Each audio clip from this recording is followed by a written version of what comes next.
Hello అండి, అందరికీ welcome back to our channel. Today వచ్చేసి నేను సింపుల్ ప్రాసెస్లో టమాటా రైస్ చేశాను. చాలా అంటే చాలా బాగా కుదిరిందండి.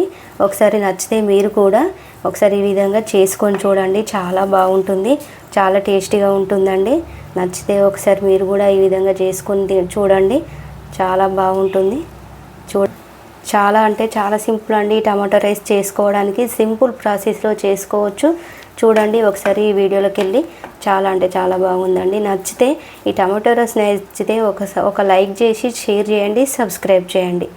కప్పుతోటి ఒక 5 కప్పులు బియ్యం తీసుకున్నాను. ఇవి మంచిగా ఒక 2 టైమ్స్ కడిగి పెట్టుకుంటున్నాను. టమాటా రైస్ చేసుకోవడానికి ఒకటి రైస్ కుక్కర్ పెట్టుకున్నాను. కుక్కర్ వేడయ్యాక ఒక 2 పావుల ఆయిల్ పోసుకున్నాను. ఆయిల్ వేడెక్కాక జీలకర్ర, సాజీరా, బిర్యానీ మసాలాలు వేసుకోవాలి. 2 బిర్యానీ ఆకులు ఒకసారి మంచిగా కలుపుకోవాలి. మిర్చి ఒక 4 కట్ చేసి పెట్టుకొని వేసుకోవాలి. ఒక 2 ఉల్లిగడ్డలు సన్నగా కట్ చేసుకొని వేసుకోవాలి. కలుపుకోవాలి. ఉల్లిగడ్డలు కొద్దిగా వేగాక అల్లం పేస్ట్ వేసుకోవాలి.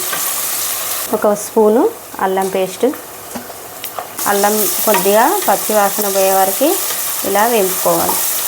కొద్దిగా పుదీనా వేసుకోవాలి. కొత్తిమీర వేసుకోవాలి. ఒక స్పూను పసుపు. కట్ చేసి పెట్టుకున్న ఒక 3 టమాటాలు వేసుకోవాలి.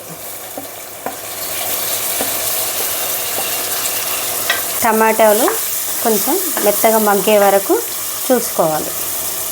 1 కప్పు పెరుగు, 1 స్పూన్ కారం, ఒక 1/2 స్పూను గరం మసాలా, ఒక 1/2 స్పూను ధనియాల పౌడర్ మంచిగా కలుపుకోవాలి.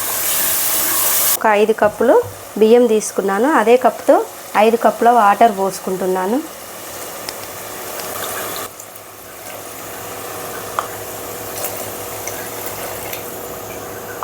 బియ్యం తీసుకున్నాను. అదే కప్పుతో ఒక 5 కప్పుల వాటర్ తీసుకున్నాను. నేను తీసుకున్న బియ్యం కొత్త బియ్యము అవి, అందుకే ఏ గ్లాస్తో తీసుకున్నాను అదే గ్లాస్తో కరెక్ట్గా మళ్ళీ 5 కప్పుల వాటర్ తీసుకున్నాను. 1 స్పూను ఉప్పు వేసుకోవాలి. ఒక 1/2 నిమ్మరసం పిండుకోవాలి. ఒక 1/2 నిమ్మరసం పిండుకోవాలి. అప్పుడే రైస్ విడివిడిగా వస్తుంది. చూడండి ఇప్పుడు వాటర్ అన్నీ మసులుతున్నాయి కదా. ఇప్పుడు కడిగి పెట్టుకున్న రైస్ ఈ వాటర్ మరుగుతున్న వాటర్లో వేసుకోవాలి.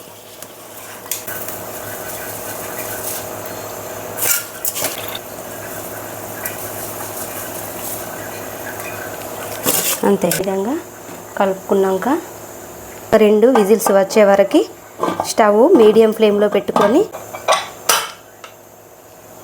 స్టవ్ నేను మీడియం ఫ్లేమ్లో పెట్టుకుంటున్నాను. 2 విజిల్స్ వచ్చినాయి కదా. ఇప్పుడు నేను స్టవ్ ఆఫ్ చేసుకుంటున్నాను.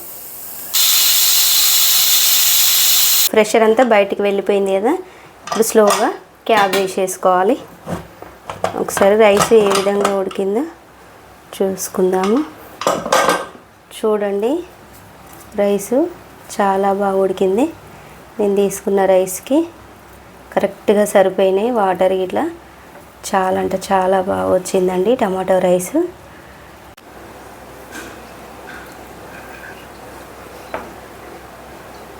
ఎంతో రుచికరమైన టమాటో రైస్ సింపుల్గా చేసుకోవచ్చు. చూడండి ఎంత బాగుందో. ఒకసారి మీరు కూడా నచ్చితే ట్రై చేసుకొని చూడండి. చాలా అంటే చాలా బాగుంటుంది.